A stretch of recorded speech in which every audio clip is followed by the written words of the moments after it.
warahmatullahi wabarakatuh. Alhamdulillah wassalam ala man la nabiyya ba'dahu. Billahi minash shaitanir rajim. Bismillahir rahmanir rahim. An Ibnu Shihab anna Umar ibnu Abdul Aziz aral asra shay'an faqala lahu urwatu ama inna Jibril qad nasa'ala fasalla ama Rasulullah sallallahu alaihi wasallam. Faqala Umar ala ma taqulu ya Urwa. Qala samitu Bashira ibn Abi Masud yaqulu samitu Aba Masud yaqulu samitu Rasulullah sallallahu alaihi wasallam yaqulu nasa'ala Jibril فأمعني فصليت معه ثم صليت معه ثم صليت معه ثم صليت معه ثم صليت معه يحسب بأصابه 5 صلوات। আজকের বক্তব্যের বিষয় হলো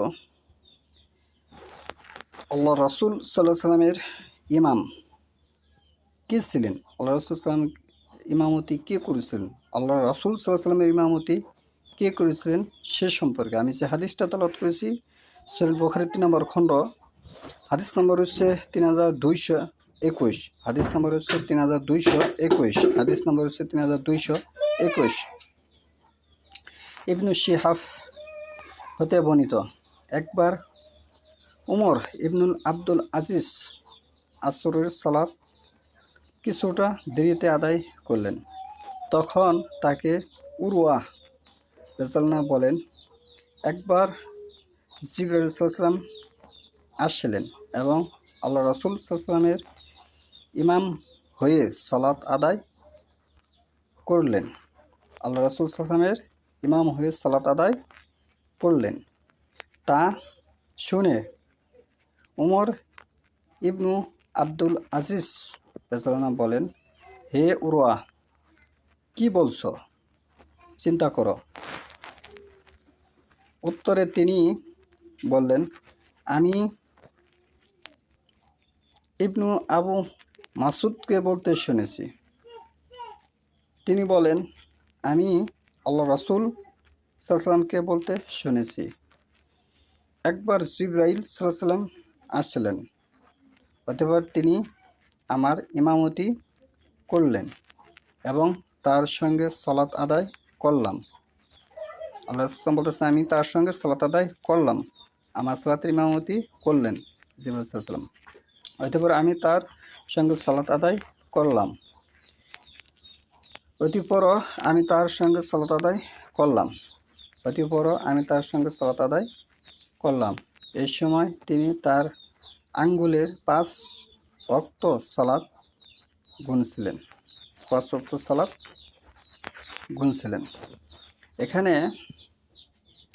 ইয়াকুলু নাসালা জিবরাইল আসলো, ফাআম্মাহনি ফাসাল্লাইতু, আমার সালাতের ইমামতি করলো, মাআহু তার সঙ্গে, মিমসের মা ইনসার আ হাফেশু, হাফেশু মানে তার বোঝানো হয়, তার সঙ্গে, সুম্মা অতঃপর সাল্লাইতু আবার সালাত আদায় করলেন, মাআহু তার সঙ্গে, সুম্মা অতঃপর সাল্লাইতু সালাত আদায় করলেন মাআহু তার সঙ্গে, সুম্মা সাল্লাইতু অতঃপর আবার সালাত করলেন মাআহু তার সঙ্গে। এভাবে তিনি 5 বার আঙ্গুল গণনা করে করছিলেন। তাহলে আল্লাহ রাসূল সাল্লাল্লাহু আলাইহি ওয়াসাল্লামের ইমামতি করে জিবরাইল সাল্লাল্লাহু আলাইহি ওয়াসাল্লাম সালাত শিক্ষা দিয়ে গেছেন, সালাত কীভাবে আদায় করতে হবে।